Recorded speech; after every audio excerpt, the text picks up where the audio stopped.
Welcome to Last Generation Audio Magazine, your source for Bible-centered truth in a turbulent world. Here we share compelling articles that reveal God's love, expose deception, and prepare people for the soon return of Jesus. You are listening to Volume 36, Issue 2. The Sabbath in Christian History, compiled by J.F. Coulthart. Records of Christians who observed the seventh-day Sabbath are irrefutable. Beginning with the New Testament and the Apostles in Asia Minor, these accounts move across the Silk Route to China and India, then down through the Dark Ages in Scotland and Ireland. Transferred to the New World by faithful Sabbath-keeping Protestants, the light of God's true day of worship has never gone out. First century. Jesus. Luke 4:16 reveals Jesus came to Nazareth, where he had been brought up, and, as his custom was, he went into the synagogue on the Sabbath day and stood up for to read. And in Matthew 24:20 warned, "But pray ye that your flight be not in the winter, neither on the Sabbath day." Paul. In Acts 17:2, 13:42 and 44, we read, "And Paul, as his manner was, went in unto them, and 3 Sabbath days reasoned with them out of the Scriptures. And when the Jews were gone out of the synagogue, the Gentiles besought that these words might be preached to them the next Sabbath. And the next Sabbath day came almost the whole city together to hear the word of God." Second century. Early Christians. In his Dialogues on the Lord's Day, Dr. T.H. Maurer states, "The primitive Christians had a great veneration for the Sabbath and spent the day in devotion and sermons. And it is not to be doubted, but they derived their practice from the apostles themselves, as appears by several scriptures to that purpose." Third and fourth centuries. Orient and most of the world.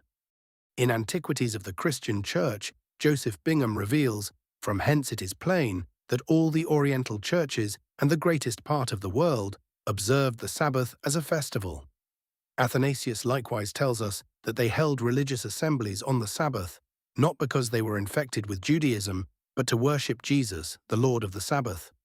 Epiphanius says the same, that it was a day of public assembly in many churches, meaning the Oriental churches, where it was kept a festival. Council of Laodicea.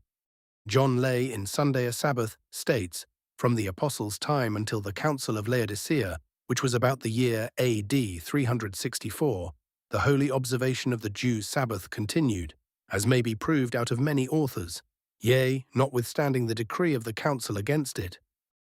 Fifth century. Constantinople. In ecclesiastical history, Socrates reveals, "The people of Constantinople, and almost everywhere, assemble together on the Sabbath, as well as on the first day of the week, which custom is never observed at Rome or at Alexandria." Sixth century. Scottish Church.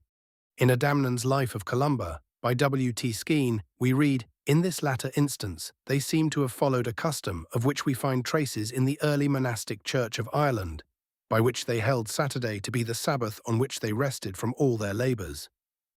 Seventh century. Rome. The Epistles of Gregory I states, "Moreover, this same Pope Gregory had issued an official pronouncement against a section of the city of Rome itself, because the Christian believers there rested and worshipped on the Sabbath." Eighth century. India, China, and Persia. In the New Encyclopedia of Religious Knowledge, Schaff Herzog asserts, "Widespread and enduring was the observance of the seventh-day Sabbath among the believers of the Church of the East and the St. Thomas Christians of India, who never were connected with Rome." 10th century.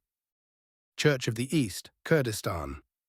Schaff Herzog also states, "The Nestorians eat no pork and keep the Sabbath. They believe in neither auricular confession or purgatory." 11th century.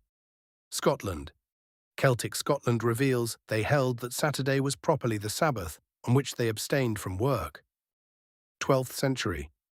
Wales. Lewis states in Seventh-day Baptists in Europe and America, "There is much evidence that the Sabbath prevailed in Wales universally until AD 1115, when the first Roman bishop was seated at St. David's. The old Welsh Sabbath-keeping churches did not even then altogether bow the knee to Rome, but fled to their hiding places." 13th century. Waldenses of France. H.C. Leah, in History of the Inquisition of the Middle Ages, reveals the inquisitors declared that the sign of a Vaudois, deemed worthy of death, was that he followed Christ and sought to obey the commandments of God. Revelation 12:17 and 14:12. And the dragon was wroth with the woman, and went to make war with the remnant of her seed, which keep the commandments of God, and have the testimony of Jesus Christ. Here is the patience of the saints, here are they that keep the commandments of God, and the faith of Jesus. 15th century. Africa. In his book, Onaime Kwame, the Akan god of Saturday, Owusu Mensah states, before Prince Henry the Navigator brought the first Roman Catholic priests and missionaries to Ghana in the 15th century, the Akan-speaking people of Ghana assigned the seventh day of the week to God. God is known as Onyame Kwame, God whose day is Saturday. Norway. In Catholic Provincial Council at Bergen, we read, "We are informed that some people in different districts of the kingdom have adopted and observed Saturday keeping. It is severely forbidden, in the Holy Church canon, one and all to observe days excepting those which the Holy Pope, Archbishop, or the bishops command. Saturday keeping must under no circumstances be permitted hereafter further than the Church canon commands. Therefore, we counsel all the friends of God throughout all Norway who want to be obedient towards the Holy Church to let this evil of Saturday keeping alone. And the rest we forbid under penalty of severe church punishment to keep Saturday holy." Daniel 7:25, "And he shall speak great words against the Most High, and shall wear out the saints of the Most High, and think to change times and laws." 16th century. Holland and Germany. From the Dutch of T.J. van Bright, a martyrology of the Churches of Christ, commonly called Baptists, during the era of the Reformation, we read, Barbara of Thiers, who was executed in 1529, declared, "God has commanded us to rest on the seventh day." Russia, Geschichte der Juden by H. Sternberg, reveals the accused Sabbath keepers were summoned. They openly acknowledged the new faith and defended the same. The most eminent of them, the Secretary of State, Kuritzin, Ivan Maximo, Cassian, Archimandrite of the Fury Monastery of Novgorod, were condemned to death and burned publicly in cages at Moscow December 17, 1503. India. Adini states in the Greek and Eastern churches, the famous Jesuit Francis Xavier called for the Inquisition, which was set up in Goa, India, in 1560, to check the Jewish wickedness, Sabbath keeping. Abyssinia.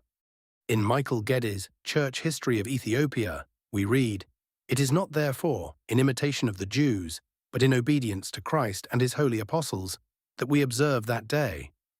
Europe.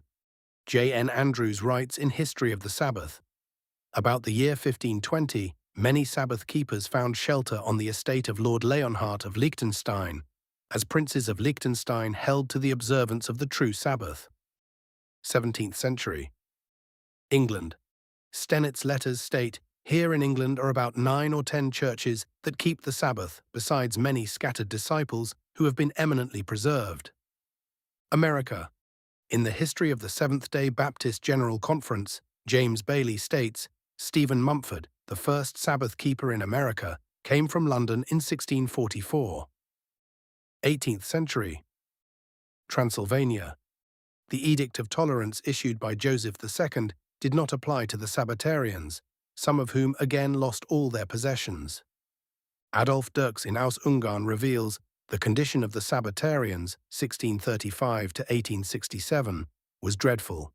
Their books and writings had to be delivered to the Carlsberg consistory to become the spoil of flames. America.